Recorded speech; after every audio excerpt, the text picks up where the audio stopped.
All right, everybody, we are live here on Fox Sports Radio Wisconsin. Hunter Baumgart here, Dave Gasper there with some breaking news here this morning. Some early morning breaking news as just in about less than an hour ago, multiple reports saying the Brewers are trading away Caleb Durbin for three players of the Boston Red Sox. Now, of course, the Brewers are also trading away two other infielders and a Comp B draft pick. We are going to break it all down as we are live here. Again, I'm Hunter Baumgart. There's Dave Gasper. Love to see your comments here in the feed as well as we're on YouTube, Facebook, and X. And the main question, I think, is going to be, Dave, what do we make of this trade? What do we make of this trade? Caleb Durbin, along with Anthony Siegler, Andrew Monasterio, and Comp B draft pick heading to Boston for Kyle Harrison, left-handed pitcher, Shane Drowan, left-handed pitcher, and David Hamilton, infielder, coming back to the Brewers organization. So your first kind of blush at this deal this morning, Dave. Yeah, this is a shocking move, to say the least. And I mean, I thought Caleb Durbin was just simply going to be the guy. I'd have to imagine Pat Murphy is not super happy right now because he loved Caleb Durbin and what he brought to the team. And this completely eradicates the Brewers' infield depth. I mean, it's not just, trading away your starting third baseman. It is both of your utility guys, your only utility guys in Monasterio and Anthony Siegler. And the Brewers, they prioritize defense, but they also prioritize depth. Okay, having depth at each and every position. And right now they have no depth in the infield whatsoever. They have a ton of infield prospects, yes, but none of those guys are ready at this point. Brock Wilken is not ready to be your starting third baseman coming into the season. All your other third base prospects, they're not ready for that yet. So what are you going to do? I mean, Cooper Pratt has not played triple A at all. So, Jet Williams, you get him in the Freddie Peralta trade. I would imagine maybe at the moment this clears up a bit more of a spot for him. But again, he hasn't played any big league ball. There has got to be more coming from Matt Arnold. There has to be a follow-up move here because 3 days before pitchers and catchers report, you don't trade away your starting third baseman and all of your backup infielders just to go with what's left here. Like they have to have something else lined up and in place as a plan for what they're going to do.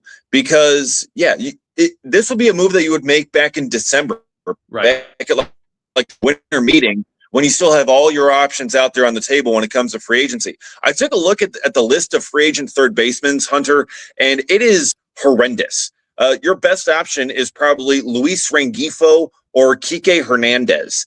It is like Gio Urshela is out there. Like none of these guys are going to be actual difference makers. No one's going to actually help out this team and help them actually win. So you have to have something else in place. And for me, the way I'm looking at it, we have seen trade rumors on Isaac Paredes of the Houston Astros. He's been mentioned out there, and the Red Sox were apparently talking about him, but they didn't want to give up, controllable young players that are cost controlled in order to get Isaac Paredes. The Brewers now have a ton of them, albeit at different positions in the infield, but Houston has an infield glut. They've got too many guys for too few spots over there. So they're looking to trade Paredes. And the Brewers have now way more starting pitchers to go with. They've got outfielders coming out their ears to go with. So, I mean, there are tons of different directions, that they could have players to intrigue the Houston Astros. That's got to be the move, right? Because you're not trading Durbin unless you have an idea of an upgrade in place. The Brewers did not get an upgrade back in this deal. David Hamilton, as much as I liked him when the Brewers drafted him out of Texas back in 2019, he's a utility guy at best. He is not a starting third baseman. He's a speedster. He replaces Andrew Monasterio. Cool, but how are you going to replace Durbin? You have to find another trade for that. Yeah, for now it's David Hamilton. As it sits right now, it's David Hamilton over there third. Like you mentioned, I think there's obviously most likely another move coming. You also wonder what the Jet Williams deal did for when they thought about their infield depth. You obviously traded away Freddie Peralta, but you got another infielder. You say, okay, maybe we can trade away some of our depth there. Didn't think it'd be all of it necessarily at once, because you have, obviously Jet Williams, Joey Ortiz, Bryce Durang, and then who else, as your other infield depth other than first base. So that is something obviously to watch. I know a lot of people are also, saying, like you mentioned, that they have obviously the infield in the minor league system is basically second to none right now, right? They have a lot of depth and a lot of talent.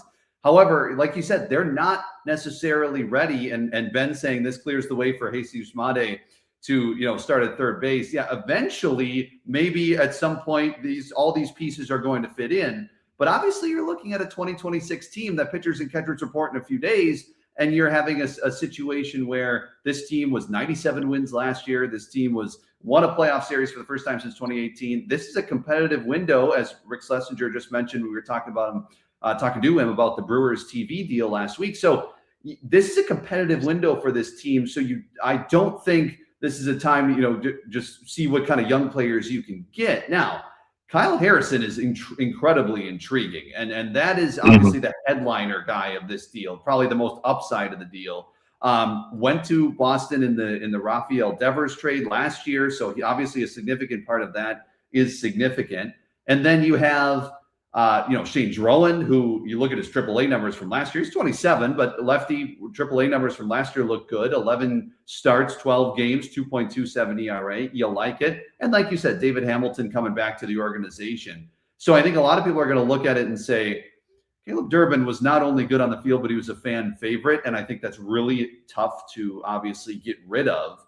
And not only was he a fan favorite, but this guy was one of the finalists for the NL Rookie of the Year. I mean, this is a guy who didn't just perform. He performed in a grand fashion as far as rookies go. So this is a significant something to give up. What do you think about what the Brewers got back? I know we can talk about possible deals down the road, but what do you think of that return? Yeah, I mean, I like the Brewers getting a little bit more pitching because, after they traded Peralta and Myers and only got one pitcher back in Brandon Sproat, I thought they could have used, some additional starting pitching depth, at least one more. Instead, they get two, and they're both lefties, which is interesting because previously the only Brewers lefty starters that they had were Robert Gasser, Aaron Ashby, and DL Hall. So, okay, you want to have probably at least one lefty in your starting rotation. And so that would give a pretty good advantage to one of those three guys. But, they get a couple extra guys to maybe help out there. So when the Brewers acquire pitching, I'm just automatically going to like it, whatever it is, because the Brewers know what they want in pitching. They know what they can develop. They identify it. They know what they can tweak. And already ahead of time, those guys already know what changes they want to make or need to make in order to make these guys more effective. So Kyle Harrison, getting him, I think that's really, really good. 24 years old. Really good prospect pedigree. Shane Drowan, what the Brewers pitching lab can do with these two guys, as lefties, I'm very excited for what that's going to be. And I would imagine one of them, probably Harrison, has probably going to be put in a very good spot to make the starting rotation coming out of camp here. And there's going to be a lot of competition for those final spots. But he's going to put himself in a great spot because he is left-handed and he is more proven than Robert Gasser. And he's more proven as a starter than Aaron Ashby and DL Hall, who have been in the bullpen the last couple of seasons. So I really do like getting those pitchers back there. It's wild to me how the Red Sox, within a year, have already traded away 3 of the 4 pieces they got in the Rafael Devers trade. They already got rid of James Tibbs. They already got rid of Jordan Hicks. All those guys, boom, gone. The 3 of the 4 players that you got back for Devers, that's just wild to me how their front office is doing all of that. But still, it is, I do like the pitchers. They have a ton of depth, though, in that group. And they could stand a trade from it too. When you add these 2 pitchers into an already deep mix of young, MLB ready type starters. I mean, just running down the list of what they have. You got Chad Patrick, you got Logan Henderson that are there. Ashby, Hall are in the mix as well. Then you got Harrison, you got Brandon Sproat, you got Robert Gasser, you got Drowan in there, you got Coleman Crow, you got Carson Rodriguez. you have got a ton of dudes for those spots and only so many spots to give. So, right. They could trade from that depth as well. And maybe that's part of the reason they got a couple of these guys here, because they knew with talks for other teams that, they were asking about, some of the other Brewers prospects that they had in that group. So it's a bit easier to replace, say a Robert Gasser now if you have a Kyle Harrison instead. Yeah, I am fascinated to see kind of what that next step is here, because, I was also thinking, okay, Jet Williams, shortstop, mostly by trade, obviously second base, outfield can play up the middle anywhere you want him, and the Brewers love positional versatility. He's not necessarily a third baseman. So what if if you think, if we go into the season and instead of Hamilton playing a significant role, you want to put Jet Williams, maybe Jet Williams is a great spring. Obviously hasn't had his MLB debut yet. So I was kind of thinking, okay, within the first month or two, eventually you'd probably see him at the majors, depending on how spring training. Kind of like Durbin last year. Exactly. Durbin was an April 18th debut. That's kind of the ballpark where I was thinking. But now I think it accelerates it as the roster sits now. If the roster sits now and they don't do anything else, then I would obviously think that accelerates it. And if you think Hamilton's more of a depth piece, do you move Joey back to third and put Jet at his natural position at shortstop? Because, and I'm not, I think it's a question you have to ask, not only because we've talked about Joey moving in the past, we've talked about him moving for Terang. We've talked about shuffling that around and put Joey at third and put Durbin at second and put Terang at short. I don't know about all, if you move three pieces, but then you're just a quick swap. Joey obviously had played third base with the team. Now, he excelled defensively at shortstop last year, and you want that, and Jet is going to make his major league debut, and we'll see obviously how that goes eventually when it happens. But that was just a thought that crossed my mind is, okay, they have an option there, and they don't have to move many pieces around to do that. Yeah, the tough part with it, though, is because it's a great question, but the tough part with it is defense is so important to the Brewers, especially up the middle. And Joey Ortiz is simply a better defender than Jet Williams at shortstop. Right. As much as they like Jet Williams and what he can bring, and like he can be solid, he can be okay over there, defensively. But Joey Ortiz is just straight up better. So I think the Brewers would rather go with the better defensive positioning, whatever that may be, which would be Joey Ortiz at shortstop, and having someone else over at third base, whether that's Jet Williams, I'm not sure, or someone else. I mean, at the moment, it might have to be Jet Williams. He hasn't played a ton over there at third, but that's something to potentially have to deal with. But, I did see here from Adam McCalvey, also David Hamilton, the plan is for him to get a lot of reps at third base this spring, which I'm not really a fan of. David Hamilton, he's an up the middle type guy. He played a little bit of third last year, but he is not your solution at that position. He can get some reps there in order to be the utility infielder, to play third, short, second, to play all over the infield. But if Hamilton is your guy, playing the bulk of the time at third base, that is a bad spot to be in.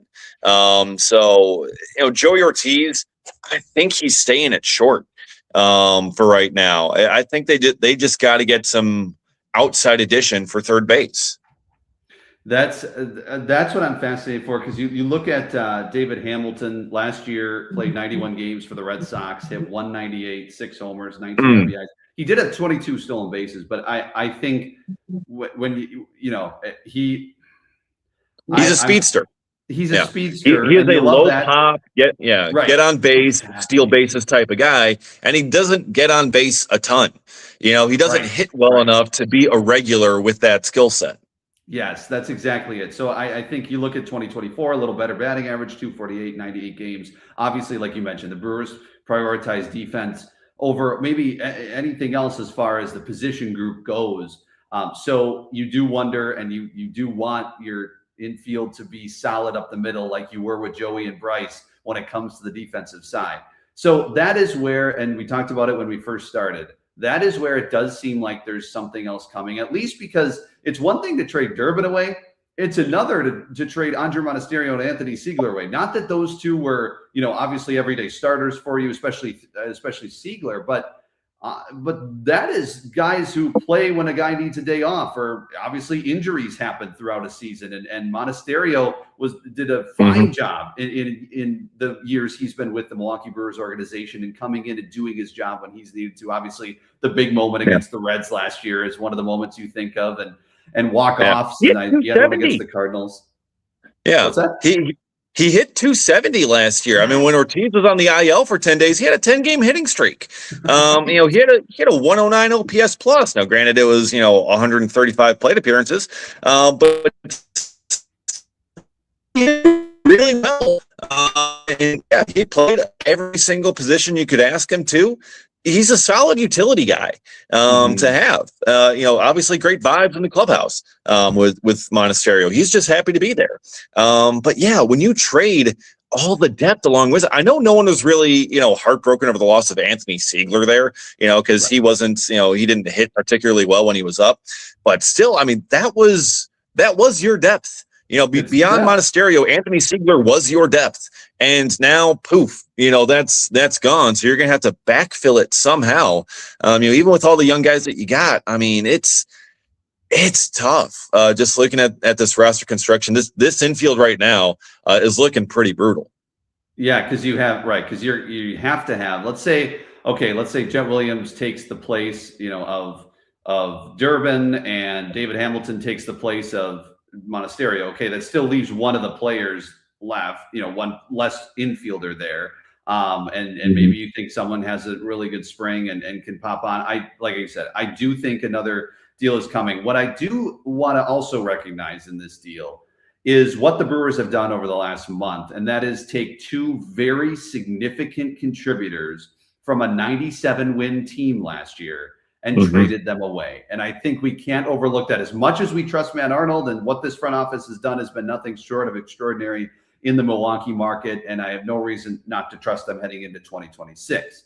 However, it is a significant loss, and you'd be doing a disservice not to say that, to lose Freddie Peralta and Caleb Durbin heading into 2026, no matter what the return is. Now, the return might make up somewhat for it, or maybe they go out and make another deal. But right now, you've lost a Rookie of the Year finalist and your number one guy in your rotation from a really good team last year. So if you're looking to, obviously, you want to compete, continue to compete, continue to fight for this NL Central Division title, try to go for the fourth straight.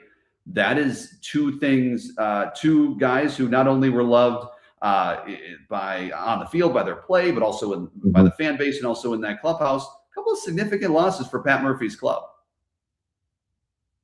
Yeah, and also in there as well, Nick Mears and Isaac Collins that they traded back in December. True. Isaac Collins finished fourth in Rookie of the Year voting. I mean, he was right behind Durbin. I mean, Collins could have been your third place guy too. I mean, he was right there. He had a great stretch and kind of struggled the final 6 weeks, which took him out of the a bunch of those votes. But still, I mean, those are two big pieces last year that kind of came out of nowhere. And I think this might be just simply the Brewers selling high, imagining that there was going to be a ton of regression this season from guys like Collins and Caleb Durbin. I imagined Collins being a regression candidate. I didn't necessarily think Durbin was going to regress a whole ton, but perhaps the Brewers did. Perhaps their models, their analytics nerds, whatever it is, whoever it is in the ivory tower, they looked at Caleb Durbin as much as they liked him. They're like, this dude is going to regress. He's not going to be able to keep this up. That was kind of it was a great year for him, but now may be the time to sell high on him. And, if that's the case, I mean, the Brewers front office knows more than we do about these guys projecting out their production. So, maybe they saw him as a regression candidate. Let's sell high. Let's get some pitching depth in here and we'll make whatever changes and we'll get someone else in who's going to be even better. They're going to be an improvement somehow on Caleb Durbin and what he brought. But you're doing it super late in the offseason. Which leads to very few available options to actually make that upgrade. So whatever it is that they got planned, they better hope that it actually comes through, because I remember, Hunter, a couple of years ago at the trade deadline where the Brewers made some sort of big shock move. planning to spin it around into other deals, and those other deals never materialized, which led to everyone being very upset. Of course, I'm talking about the Josh Hader trade, making that a day before the deadline, planning to make some other moves that did not materialize. So, they don't have a full-on deadline here to get some of that stuff done, but you got to get something done here. This can't just be it. There has to be a follow-up. There has to be an aftershock, an after move here. And I would think, they will be, or there will be. Let's see here. Let's see. John on the YouTube says shocked, but they obviously know what they are doing. Yeah, I definitely trust that they know what they're doing. Their track record. In Matt Arnold, we trust. Yeah. Yes, exactly. As the hashtag goes, and it's true. I mean, what they have done, what he has done with this roster, back to back, executive of the year, everything like that. Like there is a reason why you do trust in this situation. The front office and what they've been able to do. But it also, you look at the field and you say, yeah, there is a real hole there at third base where you kind of thought, okay, this is a young guy who you got in the trade for Devin Williams. This is now both of those guys are gone. Now you can also talk about how, the Hader trade turned into William Contreras, and all these trades have legs and all that. We talked about Rafael Devers and how many players who Rafael Devers trade has turned into Caleb Durbin. Right. Yeah. Who would have thought? Who would have thought? If we're being honest, the Red Sox turned Rafael Devers into Caleb Durbin. Yeah, because you look at where and the Boston, they were in on race. That was the interesting part about this is, like you said earlier, they didn't want to probably give up what they needed to. So we're going to make a little bit of a lesser trade for a guy like Caleb Durbin, but a guy who proved that he can obviously do it in the big leagues throughout almost a full season last year. And so that's what you're losing to the Brewers. But that trade, that Devin Williams trade, it's fascinating that is now, obviously Cortez, we all know what happened with him last year, but then Caleb Durbin now gone as well. But I think what fascinates me is the Kyle Harrison of it, because if you get a guy like him with the Brewers organization, with Chris Hook and what this coaching staff can do, I would very eager to see what results can be. Yeah, it reminds me of an eerily similar kind of trade from last year, one that I put on blast at the time, the Quinn Priester trade, where the Brewers traded, it's like trading with Boston. You're getting a 24-year-old starting pitcher with a first-round pedigree that maybe hasn't fully figured it out yet, and you're trading away a draft pick. Let's not forget the Comp B pick in all of this. Yes. You're trading that away. And also some pretty highly regarded names. It was Yoferi Rodriguez in the Priester deal, but here it's Caleb Durbin. Traded those guys away, and I put it on blast at the time. It's like, you are wildly overpaying. What are you doing here? And then Quinn Priester turned out to be an absolute stud. So it's like, okay, maybe Matt Arnold knows what he's doing. When he's getting these pitchers, he knows what's up. The Brewers front office knows what they're looking for. I'm very excited to see what Kyle Harrison can do at his age, his pedigree, being a first round pick, and what they can do with him. I'm very excited for that and what it can help do for this rotation for the long term, because the Brewers have turned 1 year of Freddie Peralta into 6 years of Brandon Sproat. And now you've got Kyle Harrison in the mix here as well. You got Drowan in there.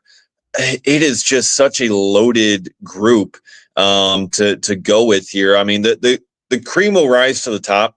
Whatever it is, whoever ends up being the best of this group, they will rise to the top and earn those rotation spots and keep them. But we're going to see a lot of these guys throughout the year. But it's also some depth that the Brewers could trade from, because the Red Sox had this kind of, starting pitching rotation depth that they were looking to deal from. I mean, that's why they made some of these moves throughout the year that they have traded guys away. Yeah. They're able to trade away a Harrison and a Drowan because they got Crochet. They signed Ranger Suarez. They traded for Sonny Gray to fill out their rotation. So they're young guys. It was a lot easier for them to trade away. They desperately wanted to keep Peyton Toll and Connolly early. Those are two of their top pitching prospects, but they have sent out a whole bunch of others throughout this offseason. So they're dealing from that depth. And the Brewers, they've been very active in making those upgrades. So for them, I mean, this just kind of adds to it. And the Brewers, I mean, they get, perhaps they're favorites of the group. I mean, there were some others that I really liked from that Boston starting pitching depth. When I was thinking about them for Freddie Peralta trade, because they were one of those teams that was in on Freddie Peralta. So that's perhaps where, some of the groundwork and the foundation for this was laid in Freddie Peralta conversations. Maybe they were thinking about a Peralta Durbin deal back at the time, putting those two together and trying to get something coming back. And instead, the Red Sox, pivot and they go with Sonny Gray, and then they get Ranger Suarez. And it's like, okay, now we don't need to trade for Freddie Peralta. They were kind of taken out of the market there and made some of their other moves. But still, that is where the foundation for this may have been laid. A couple of comments here coming in. One is from Mad City Brew that says the Brew Crew finally have a left-handed starting pitcher to break up all those right-handed starting pitchers. Yeah, I mean, this would be a significant lefty option in Kyle Harrison if he indeed is part of the rotation. Also, let's see. I love Caleb, what he meant to our identity. Maybe my main concern is the identity, but you have to trust this front office and Pat Murphy's ability to build culture. I mean, yeah, Caleb Durbin was very much a part of that culture, a part of that identity that, the shorter guys, that we just talked about a couple of weeks ago when they made the trade for Jet Williams, right? The shorter guy who can run, who can short kings. He was a grinder, short kings, as even Pat Murphy himself has said a couple of times. But that is a significant loss, like I said, on the field, off the field, when it comes to Caleb Durbin. And I think that is something that I'm interested. Not that Caleb Durbin was a Freddie Peralta type guy in that clubhouse, right? He was still young and finding his way, but that was the identity on the field. Is the 2025 Brewers succeeded in large part because, as Pat Murphy has said, they knew who they are and they came hungry every day. Do I think that's going to change in that clubhouse? No, because Pat Murphy's still the leader, and that's going to be instilled in them from day one when these guys report in just a couple of days. However, the more you lose those type of guys in that clubhouse, your identity the fabric changes a little bit, just because that's natural. If you're going to lose a player like that, the third baseman you get is going to be a little different than Caleb Durbin. Now, Jet Williams is, obviously Caleb Durbin type, but also has a little more pop. So you wonder, okay, if they think about putting Jet Williams in that infield, not necessarily at third base, at shortstop, whatever they happen to be, they're like, okay, maybe he could be the Caleb Durbin, maybe even a little better with that pop at whatever position they all land at. Yeah. And Pat Murphy talks about, the team each year is a soup. Every year it's a new soup. The ingredients are a little bit different, a little bit more of this, a little bit less of that, whatever it is. So yeah, the soup is going to be quite a bit different this year for this group and how they put it together. And Durbin, I have to imagine Murph is just heartbroken over losing Durbin. I mean, Murph loved that kid. He absolutely loved Caleb Durbin more than any manager maybe should love a player. He loves Caleb Durbin and Blake Perkins almost irrationally so much. Like both of those guys. Like Blake Perkins, they're going to send me to the minors before they send you down to the minors. Okay. Caleb Durbin was Murph's absolute favorite, being able to get him and yeah, trading him away. I'm imagining that's going to be tough for him. But yeah, his ability to build a culture and what they have in that clubhouse, it will be able to survive. But still, they're going to have to find someone else to help play that position because right now they are just so weak, so shallow at those spots. Who is the smart bet to start third this year? I mean, right now it's David Hamilton. I mean, you could just right now as the roster sits, I think the most likely to get the majority of reps at third base right now is David Hamilton. But do I think another move is coming? Probably. But is it more of a depth move and a split platoon at third base? I just think it's fascinating because last year, what was our question going into, the spring training, right? The biggest question was infield. Okay, how is this infield going to line up? Play third? Exactly. Who's going to play third? And is it Joey? Is it are they going to move Bryce to short and move everything around? And what does Durbin have to do with it because he hasn't made his MLB debut? It's so incredibly similar to this year because it's okay. What are they going to do with Joey? What are they going to do? Is Bryce going to stay at second? And then Jet Williams hasn't made his MLB debut. It's eerily similar to last year. Yeah, and last year they started with a combination of Oliver Dunn and Vinny Capra. Until Durbin came over. So, can we restart the Sal Frelick to third base conversation? Ooh. Will that get kicked off once again this spring? That. I mean, just saying, you got kind of a glut in the outfield. The Brewers brought in Akil Baddoo. They traded away Isaac Collins because they had a glut in the outfield there. So could you move Sal Frelick to third? You have Mitchell and Perkins in center, Churio and right, and you can have Baddoo, Yelich, Lockridge maybe, Tyler Black maybe out and left. Sure. And if anyone has any thoughts of Tyler Black at third base, forget about it. We have asked Pat Murphy about it. Yeah. Pat Murphy couldn't shut it down fast enough. No. It is not. Tyler Black at third base is not happening. It is first base. It is maybe left field. So a Sal Frelick to third base could open that up if the Brewers wanted to finally give Tyler Black a chance. I'm not holding my breath for that, but still, that could be a possibility here. Fangraphs currently has Ortiz moving to third and Jet Williams at short. That's how they're projecting it at the moment, but that's almost probably just kind of a placeholder. For me, I think the smart bet, or at least my bet at this point, is Isaac Paredes. It is. I am betting on that to be the trade to happen here because we know he's a trade candidate. We know the Astros want to move him, and he would represent an actual upgrade. He would be the only one who would be out there available on the market right now that could actually be a regular everyday third baseman on a competitive team. Okay, because Gio Urshela is not the answer. Kike Hernandez is not the answer. Luis Rengifo is not the answer at third base. So those free agents are not the guy. Everyone else, no one's really going to be trading their guys at this point. Nolan Arenado is already off the board. Not that the Cardinals were ever really going to trade him here, but still, that's where my bet is. Isaac Paredes has got to be the play here. Because otherwise, I don't see why the Brewers would move off of Caleb Durbin. I don't see anyone else out there on the trade market or wherever that would represent an actual upgrade over Caleb Durbin. So I'm interested because Chandler Rome, great reporter for The Athletic, covers the Astros, saying just about an hour ago, trading for Caleb Durbin takes the Red Sox, obviously, out of the Isaac Paredes conversations. In theory, the Marcell Ozuna signing with the Pirates shouldn't remove Pittsburgh, but it does decrease the likelihood of Paredes going there. Other teams remain in play. He was then asked, do you think the Brewers are now in play for Paredes?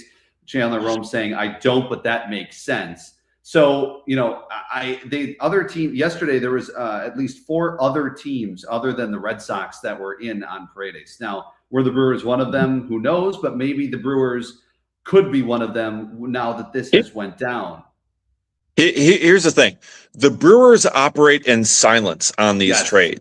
100%. No one knows when they're involved in any of these things. We never hear, the Brewers are having talks with this team about this guy, and it ever ends up actually being something that comes through. When the Brewers make a trade, you don't know about it until it's done. Caleb Durbin, no one had any thought of Caleb Durbin getting traded here. There were some things, the Red Sox may be looking for an infielder. Zero connection to the Brewers. Zero connection to Caleb Durbin. Then all of a sudden, boom, it gets done right as I'm trying to take a shower this morning. I still haven't been able to take a shower yet, which is, very annoying. But thankfully, the smell doesn't go through the phone here. But still, they are never talked about in these trades. No one knows when the Brewers are involved in trade conversations. Really they keep it absolutely quiet. So the fact that Chandler Rome doesn't know if the Brewers are involved or not, Not surprising.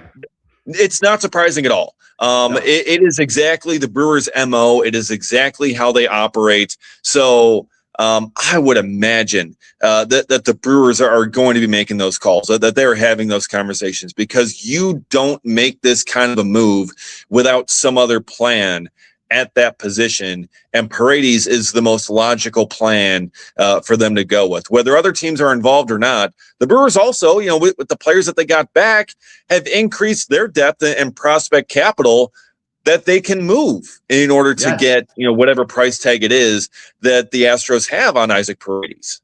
I know you can never have enough pitching, but you do have a plethora of pitchers right now. And and if you think that there is a guy that you can go get, and you're giving up a guy that you think might have had his best year already, maybe you do that. I know people I think it was either on Twitter or maybe it was a comment here on the live stream asking about, do you think they sold high on Caleb Durbin? And I think to some extent, yes, obviously, it's hard to be better than a finalist for the NL Rookie of the Year award. So I think there is a sell high component to that. However, Monasterio and Durbin didn't add much to this trade. Let's be honest. Siegler. Yeah. Right. Yes. Monasterio and Siegler. Yeah.